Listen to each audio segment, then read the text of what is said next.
Hello students and welcome to Best Learning Classes. Today we are going to discuss the questions of the chapter Cash Flow Statement from question number 38. So let's get started. From the following information, calculate net cash flow from operating and financing activities. तो दो activities हैं, एक operating है और एक financing है. ठीक है. देन सबसे पहले हमें इक्विटी शेयर कैपिटल गिवन है, दोनों ईयर्स की डिटेल हमें गिवन है, एक प्रीवियस ईयर की गिवन है और एक करंट ईयर की गिवन है.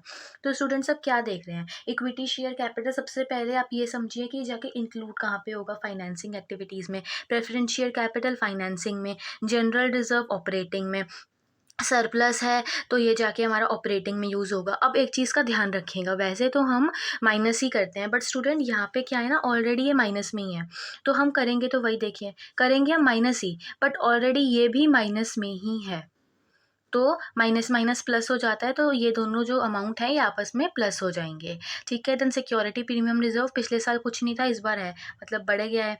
देन प्रोविजन फॉर टैक्स आपको प्रीवियस और करंट ईयर का गिवन है. नॉन करंट लाइबिलिटीज़ हमें मतलब कि डिवेंचर्स भी गिवन है. देन शॉर्ट टर्म बोरोविंग्स भी आपको प्रीवियस और करंट ईयर के गिवन है. ट्रेड पेबल्स भी गिवन है. ट्रेड पेबल्स क्या हो रहे हैं, 2,50,000 के थे या 5 लाख के हो गए हैं, बढ़ गए हैं. ट्रेड पेबल्स बढ़ते हैं तो क्या हो जाते हैं, प्लस हो जाते हैं. एंड देन ट्रेड रिसीवेबल और इन्वेंट्रीज क्या होती हैं, ये होते हैं हमारे करंट एसेट्स. करंट एसेट्स क्या हो रहे हैं, करंट एसेट्स 11,50,000 के थे, अब 13 लाख के हो गए हैं, ये भी बढ़ गए हैं. बट जब करंट एसेट्स बढ़ते हैं तो हम उसको माइनस कर देते हैं, करंट लाइबिलिटीज़ बढ़ती हैं तो उसको प्लस करते हैं. अब एडिशनल इन्फॉर्मेशन में क्या क्या गिवन है, during the year additional debentures were issued at par on 1 October and bank loan was repaid on the same date. मतलब कि 1 अक्टूबर को ध्यान रखनी है डेट, जिसके हिसाब से देखिए क्या होता है स्टूडेंट. अभी हमने देखा ना पूरा क्वेश्चन, तो हमें ना इंटरेस्ट नहीं दिखा डिबेंचर्स पे, पर डिबेंचर्स के आगे रेट लिखी हुई थी. इट मीन्स हमें इंटरेस्ट खुद निकालना है. तो इंटरेस्ट निकालते टाइम में डेट बहुत काम आती है. तो डेट में उसने आपको बता रखा है कि आपने एडिशनल इशू करे हैं, बट आपने 1 अक्टूबर को करे हैं, मतलब 6 मंथ्स के लिए, राइट. और बैंक लोन भी हमने रीपे किया है. रीपे किया है तो कैश का आउटफ्लो हुआ होगा. बैंक लोन भी हमने रीपे सेम डेट पे किया, मतलब बैंक लोन भी रीपे हमने 1 अक्टूबर पे ही किया है. Then dividend on equity share at the rate 8% was paid on opening balance. ठीक है. सबसे पहली बात, इक्विटी शेयर के ओपनिंग बैलेंस पे आपने 8% का डिविडेंड पे किया. अब बात आती है कि ये अमाउंट प्लस होगा कि माइनस होगा. एज डिविडेंड आपने पे किया है तो कैश का आउटफ्लो हो गया होगा, कैश का आउटफ्लो हुआ होगा तो वो माइनस होगा. Then income tax has been provided. अब क्या था, प्रोविजन फॉर टैक्स का ओपनिंग बैलेंस गिवन था, क्लोजिंग बैलेंस गिवन था, साथ ही साथ में एडिशनल इन्फॉर्मेशन में भी हमें इन्फॉर्मेशन दे रखी है. इट मीन्स हमें प्रोविजन फॉर टैक्स का यहाँ पे अकाउंट प्रिपेयर करना पड़ेगा. ठीक है. Then preference share were redeem at par at the end of the year. ठीक है. मतलब रिडीमेबल प्रेफरेंस शेयर्स भी हमें बता दिए गए हैं. तो रिडीमेबल कैसे हुए स्टूडेंट, देखिए वो बोल रहा है एट द एंड में आपने रिडीम कर दिए. तो हम देखें तो प्रेफरेंस शेयर ना 7,50,000 के थे, अब ना 5 लाख के हो गए. इट मीन्स 2,50,000 से जो प्रेफरेंस शेयर है वो रिडीम हो गए हैं. तो अब स्टार्ट करते हैं. सबसे पहले हम लिखते हैं profit as per P&L account.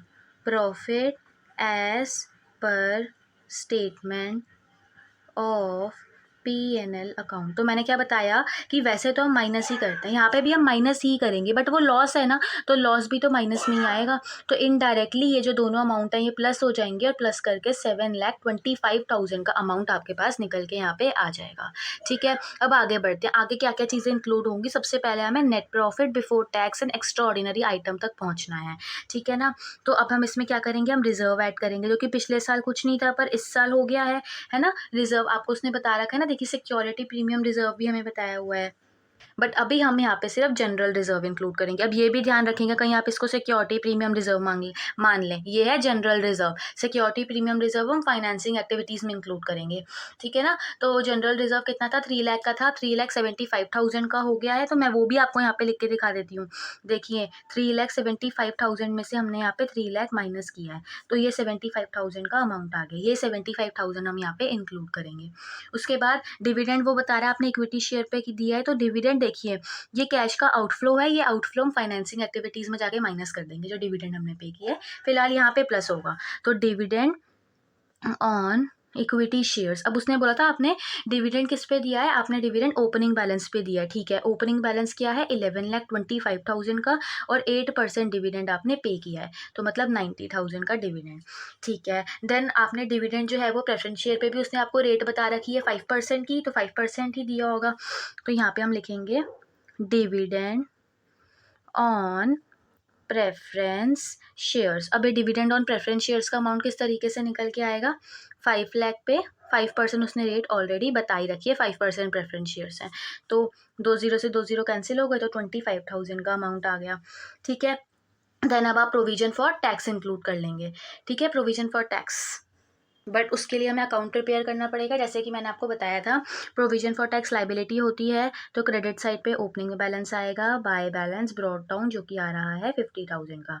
ठीक है, देन उसके बाद क्लोजिंग बैलेंस भी हमारे पास, तो टू बैलेंस कैरेट डाउन जो कि है 1 लाख का। इतना हो गया। अब इसके बाद उसने हमें क्या बता रखी थी, एक और चीज़ एडिशनल इन्फॉर्मेशन में, इनकम टैक्स प्रोवाइडेड बता रखा है उसने आपको थर्ड पॉइंट में, तो वो यहाँ पे आ जाएगा बाय PNL अकाउंट। ठीक है, ये उसने आपको प्रोवाइडेड बता रखा है। ओके, 112500। ठीक है, अब यहाँ पे आपके पास बैंक अकाउंट करके बैलेंसिंग फिगर जो है वो निकल के आ जाएगी, बैलेंसिंग फिगर। अब देखिए कुछ क्वेश्चन में तो सेम थे सारे अमाउंट, बट अब देखिए काफ़ी क्वेश्चन में अलग अलग भी है, तो अकाउंट प्रिपेयर करना ही सही रहता है। ठीक है ना, कोई दिक्कत नहीं होगी, कोई गलती नहीं होगी।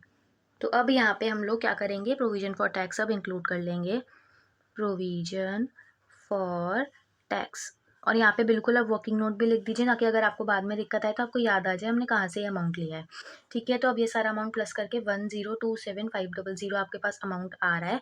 और ये क्या आया है, net profit before tax and extra ordinary items. तो वही सारी चीज़ें हमने इंक्लूड करी हैं स्टूडेंट। रिजर्व इंक्लूड करा, बढ़ गया था, डिविडेंड इक्विटी और प्रेफरेंस शेयर का माइनस करेंगे बट फाइनेंसिंग एक्टिविटीज़ में, क्योंकि ये कैश का आउटफ्लो है, ऑपरेटिंग एक्टिविटीज़ का पार्ट नहीं है ये। देन प्रोविजन फॉर टैक्स हमने वर्किंग नोट में निकाला और वो वाला अमाउंट हमने यहाँ पे ऐड करा। स्टूडेंट्स बात करते हैं कि डिबेंचर्स पे और बैंक लोन पे इंटरेस्ट किस तरीके से निकलेगा, जो कि अब हमें इंक्लूड करना है। तो देखिए सबसे पहले ओपनिंग बैलेंस क्या है, 3,75,000 का, इस पे तो भाई फुल ईयर का हम इंटरेस्ट निकालेंगे। अच्छा, बाकी उसने आपको क्या बोला था। अब हम क्या करेंगे, हम सबसे पहले एक काम करते हैं, 6,50,000 है।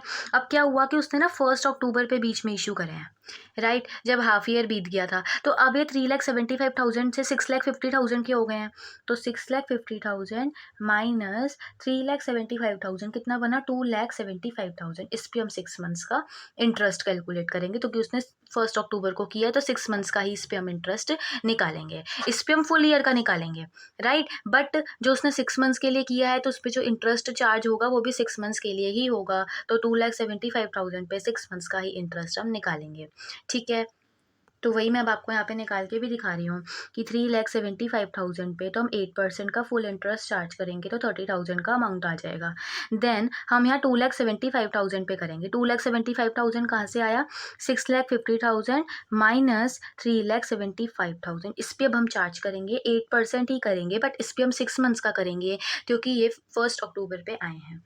ठीक है ना, तो इसका जो इंटरेस्ट है वो आ जाएगा 11,000। अब टोटल इंटरेस्ट क्या हो गया, 30,000 प्लस 11,000, तो टोटल इंटरेस्ट हो गया 41,000। अब बात करते हैं कि बैंक लोन पे इंटरेस्ट किस तरीके से निकलेगा।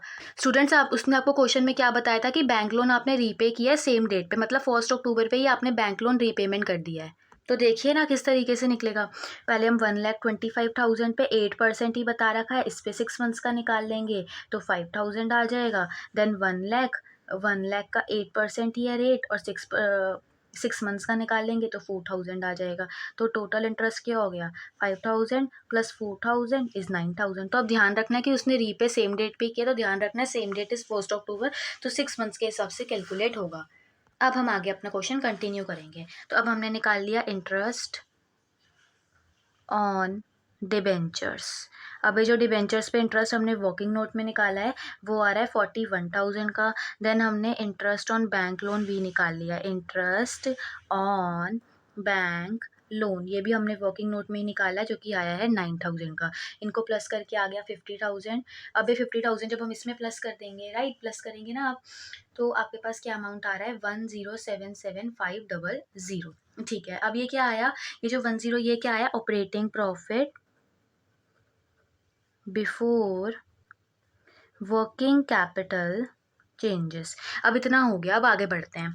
अब क्या क्या चीज़ें इंक्लूड होंगी, करंट एसेट्स या करंट लाइबिलिटीज़ में क्या क्या चेंज हो रहा है। तो ट्रेड पेबल्स बढ़ रहे थे तो वो प्लस हो जाएगा, इंक्रीज इन ट्रेड पेबल्स, तो 2,50,000 इसमें प्लस हो जाएगा, तो ये आप 2,50,000 इसमें प्लस करेंगे तो 1,327,500 का अमाउंट आ जाएगा। देन हम माइनस करेंगे, तो कि ट्रेड रिसीवेबल और इन्वेंट्रीज ना बढ़ रही थी, तो हमने ये चीज़ पढ़ी हुई है कि अगर करंट एसेट्स बढ़ते हैं ना तो उसे माइनस कर देते हैं, ट्रेड रिसीवेबल्स एंड इन्वेंट्रीज। तो आप 1,50,000 माइनस कर दीजिए, तो ये माइनस करके आपके पास 11,77,500 आ जाएगा। अब ये क्या आया, ये आया cash generated from operation, cash generated from operations. अच्छा, अब आपको ध्यान हो तो स्टूडेंट, अभी हमने एक वर्किंग नोट बनाया था प्रोविजन फॉर टैक्स का, वहाँ से टैक्स पेड का अमाउंट आया था, तो हमें पता है कि ऑपरेटिंग एक्टिविटीज़ निकालने के टाइम पे लास्ट में हम टैक्स पेड माइनस कर देते हैं। ठीक है, ये वर्किंग नोट में हमने निकाला है, जो कि 62,500 का आया था। ठीक है, ये माइनस करके 11,15,000 आ जाएगा। ये क्या आया है, cash flow from operating activities. As positive आया है तो कैश फ्लो फ्रॉम सिंपली आ जाएगा, नेगेटिव आता तो कैश यूज्ड आ जाता। चलिए, अब cash flow from financing activities, तो सबसे पहले अगर हम देखें तो हमें गिवन था इक्विटी शेयर कैपिटल ना 11,25,000 के थे, अब 13,75,000 के बढ़ गए हैं। It means proceeds from issue of shares. अब स्टूडेंट्स मैं आपको ये भी साथ साथ बता देती हूँ ब्रैकेट में कि वो अमाउंट किस तरीके से आया है, ताकि आपको दिक्कत ही ना हो। तो देखिए, बढ़ गए हैं ना, तो अब इतने हो गए, कितने बढ़े हैं वो हमें माइनस करके निकालना पड़ेगा। जब इन दोनों को माइनस करेंगे तो 2,50,000 का अमाउंट आ रहा है। देन सिक्योरिटी, अब देखिए प्रेफरेंस शेयर कैपिटल तो रिडीम हो रहे हैं, अभी हम प्लस करने वाली चीज़ें इंक्लूड कर लेते हैं, फिर माइनस करने वाली कर लेंगे। जनरल रिजर्व हमने इंक्लूड कर लिया, सरप्लस हमने इंक्लूड कर लिया, बात आती है सिक्योरिटी प्रीमियम रिजर्व की। ओपनिंग में 0 थी, अब 25,000 अब बढ़ गई है, तो increase in security premium reserve, और वो तो डायरेक्टली ही पता है 25,000 से। अच्छा, अब आगे बढ़िए। Then provision for tax and non current liabilities हैं आप लोगों के पास। अच्छा, नॉन करंट लाइबिलिटीज़ 3,75,000 की थी, अब 6,50,000 की हो गई हैं, तो हमने निकाला था कि 2,75,000 आ रहा है, तो ये भी क्या है, प्रोसीड्स फ्रॉम 8% डिबेंचर्स। कैसे आया ये वाला अमाउंट, 6,50,000 में से हमने 3,75,000 को माइनस किया है, और ये माइनस करके 2,75,000 का अमाउंट आ रहा है। इन तीनों को प्लस करके 5,50,000 आ रहा है। अब हम ये बात कर लेते हैं कि क्या क्या चीज़ें ना यहाँ पे माइनस हो सकती हैं। तो सबसे पहले तो रिडीम हो रहे हैं हमारे प्रेफरेंस शेयर्स, तो minus payment for redemption of preference shares. तो सिंपली स्टूडेंट 7,50,000 में से आप 5,00,000 माइनस करेंगे, तो सिंपली हमारे पास अमाउंट आ रहा है 2,50,000 का। पेमेंट किया है, कैश का आउटफ्लो हुआ है, माइनस हो जाएगा। उसके बाद अब देखिए क्या क्या चीज़ें आप इंक्लूड करते जाएंगे। अब देखिए उसने हमें क्वेश्चन में क्या बताया था, आपने रीपेमेंट करी है लोन की। अब लोन कितना था, 1,25,000 का था, अब 1,00,000 का बचा है, 25,000 से कम हो गया है ना, तो हमने रीपेमेंट कर दी है। तो हम क्या लिखेंगे, payment for repayment of loan, तो 1,25,000 माइनस 1,00,000, तो अमाउंट आ गया 25,000 का। पेमेंट की है, अगेन कैश का आउटफ्लो हुआ होगा, माइनस हो जाएगा। ठीक है, अब उसके बाद हमने जो जो चीज़ें वहाँ पे हमने ऑपरेटिंग एक्टिविटीज़ में प्लस करी थी, बट वो इसकी पार्ट थी फाइनेंसिंग एक्टिविटीज़ का, जो कि क्या किया था, सबसे पहले हमने क्या किया, इंटरेस्ट दिया था ना, इंटरेस्ट दिया था हमने डिबेंचर्स पे, 41,000 का, वो माइनस होगा। ठीक है, देन हमने इंटरेस्ट दिया है बैंक लोन पे, इंटरेस्ट ऑन बैंक लोन, ठीक है, वो हमने दिया था 9,000 का। देन हमने डिविडेंड भी पे किया था, dividend on equity shares paid, वो कितने का किया था, 90,000 का। ठीक है, और हमने क्या किया, हमने डिविडेंड प्रेफरेंस शेयर पे भी दिया है, dividend paid on preference shares. Preference shares पे आपने कितने का इंटरेस्ट दिया, 25,000 का डिविडेंड दे दिया है। तो बस अब ये माइनस करके हमारे पास cash flow from financing activities निकल के आ जाएगा, फाइनेंसिंग एक्टिविटीज़, जो कि आएगा 1,10,000। ना क्वेश्चन नंबर 39। अब हमें कैश फ्लो स्टेटमेंट प्रिपेयर करना है, मतलब ऑपरेटिंग एक्टिविटीज़ भी निकालना है, इन्वेस्टिंग भी निकालना है, फाइनेंसिंग भी निकालना है, और फिर उन दोनों को हमें करके नेट कितना आ रहा है वो निकालना है। देन उसमें ओपनिंग वाला बैलेंस ऐड करना है और देखना है कि उन दोनों को आपस में ऐड या सब्ट्रैक्ट करके हमारे पास क्लोजिंग वाला बैलेंस आ रहा है तो हमने बिल्कुल ठीक किया है, वरना गलत किया है। ठीक है ना, ये सारी चीज़ें हमें गिवन है। स्टॉक कम हो रहा है, प्लस हो जाएगा। बिल्स पेपर बढ़ रहे हैं, प्लस हो जाएंगे। सेल हो रही है, इन्वेस्टिंग एक्टिविटीज़ में जाके प्लस हो जाएगा। रीपेमेंट करिए, कैश का आउटफ्लो हो रहा है, फाइनेंसिंग में जाके माइनस हो जाएगा। नेट प्रॉफिट आपको बता रखा है। कितना ईजी क्वेश्चन दिया है। सबसे पहले क्या इंक्लूड होगा? प्रॉफिट, है ना। तो profit as per statement of P&L account, जो कि हमें डायरेक्टली 20,000 का बता ही रखा है, कुछ निकालने की ज़रूरत नहीं है। ना जनरल रिजर्व गिवन है, ना कुछ भी, हमें कुछ भी गिवन नहीं है। तो डायरेक्टली अगर अब हम बात करें यहाँ पे कि आइटम्स हमें जैसे ऐड करनी होती थी, जैसे डेप्रिसिएशन या एमोटाइजेशन, तो वो भी कुछ नहीं है स्टूडेंट्स, कुछ भी नहीं है। तो सीधा हमारे पास यहाँ पे operating profit before working capital changes ही निकल के आ गया, वो भी 20,000 ही आ रहा है। अब क्या होता है ना, अगर मैं डायरेक्टली लिख देती ना operating profit before working capital changes 20,000, तो आप लोग सोचते कैसे आ गया। अब मैंने आपको बता दिया कि आइटम्स टू बी एडेड कुछ नहीं था, जनरल रिजर्व कुछ नहीं था, तो डायरेक्टली यही अमाउंट आ गया। अब आगे हमें हमें देखना है करंट एसेट्स और करंट लाइबिलिटीज़ से रिलेटेड। तो स्टॉक कम हो रहा था तो वो प्लस हो जाएगा ना, डिक्रीज इन स्टॉक, तो वो उसने आपको डायरेक्ट अमाउंट बता रखा है 80,000 का। देन हमने देखा था कि जो बिल्स पेबल है ना वो बढ़ रहे थे, तो करंट लाइबिलिटीज़ बढ़ती हैं तो वो प्लस हो जाता है। तो मतलब टोटल हम इसमें 2 लाख प्लस करेंगे, तो ये प्लस करके 2,20,000 का अमाउंट आ रहा है। ये 2,20,000 क्या आ रहा है? Cash generated from operations. चलो अब ये भी आ गया। अब देखें तो स्टूडेंट टैक्स पेड, इससे रिलेटेड भी हमें कुछ भी गिवन नहीं था, तो वैसे हम यहाँ पे लेस क्या करते हैं? टैक्स पेड, बट वो भी हमें क्वेश्चन में कुछ भी गिवन नहीं है, तो डायरेक्टली अब यही अमाउंट आ गया। Net cash flow from operating activities, है ना। कितना इजीली निकल गया, कुछ भी नहीं गिवन था ज़्यादा कुछ क्वेश्चन में, राइट। अब बात करते हैं इन्वेस्टिंग एक्टिविटीज़ की।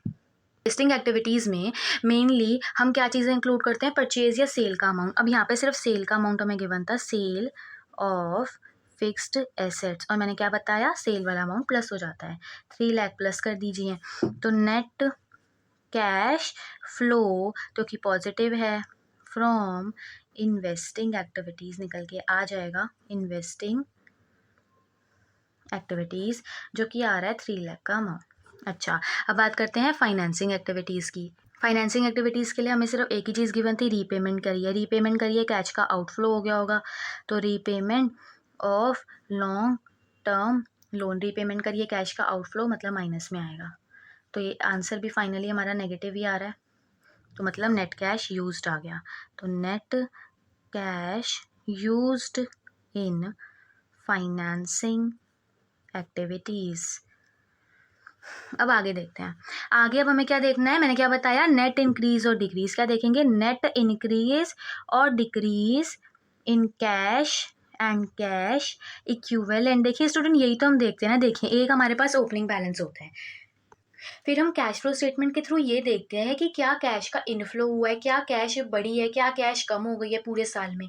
फिर उन दोनों को प्लस या माइनस करके हमारे पास वो अमाउंट आना चाहिए जो क्लोजिंग में बचा है। तो वही हम यहाँ देखेंगे कि क्या नेट कैश इंक्रीज और डिक्रीज हुआ है। ठीक है ना। तो ये किस तरीके से आता है स्टूडेंट्स? देखिए, ऑपरेटिंग एक्टिविटीज़ से आपके पास क्या आ रहा था? पॉजिटिव आंसर आ रहा था। कितना आ रहा था? 2,20,000। देन आपके पास इन्वेस्टिंग एक्टिविटीज़ से भी पॉजिटिव आंसर आ रहा था 3 लाख का, और माइनस में फाइनेंसिंग एक्टिविटीज़ से 5 लाख का आंसर आ रहा था। ये हुआ है ना। तो अब इन दोनों को प्लस करिए, 5,20,000 माइनस 5 लाख इज 20,000। अब ये नेट इंक्रीज हुआ, इट मीन्स ये आ गया 20,000। अब हम इसमें प्लस करेंगे, तो उसने हमें opening cash and bank balances बता रखे हैं। कैश एंड बैंक बैलेंसेस वो उसने हमें कितने बता रखे हैं? ओपनिंग वाले 1,50,000 के। ठीक है। अब 1,50,000 प्लस 20 कितना होता है? 1,70,000, और 1,75,000 ही आपको उसने क्लोजिंग भी बता रखे हैं। Closing cash and bank balances. तो आ गया आंसर स्टूडेंट्स। अब हमारा ओपनिंग और क्लोजिंग मतलब कि ओपनिंग में नेट इंक्रीज और डिक्रीज देखने के बाद वो क्लोजिंग के इक्वल आ गया। इट मीन्स हमने बिल्कुल सही किया है, बट पेपर में इतनी ईजी क्वेश्चन नहीं आते हैं, बट ये शुरुआत थी ना फर्स्ट क्वेश्चन की कैश फ्लो स्टेटमेंट की, अभी तक तो वो हमसे सेपरेट सेपरेट पूछ रहा था, तो इसलिए बहुत ईजी क्वेश्चन दिया है। सो आई होप स्टूडेंट्स आपको ये दोनों क्वेश्चन समझ में आए हों। अगर आपको कोई डाउट होता है तो आप मेरे से कमेंट सेक्शन में पूछ सकते हैं, पर प्लीज़ अगर आपको ये वीडियो अच्छी लगी हो, क्वेश्चन समझ में आ गए हों, तो वीडियो को लाइक करना, शेयर करना, चैनल को सब्सक्राइब करना।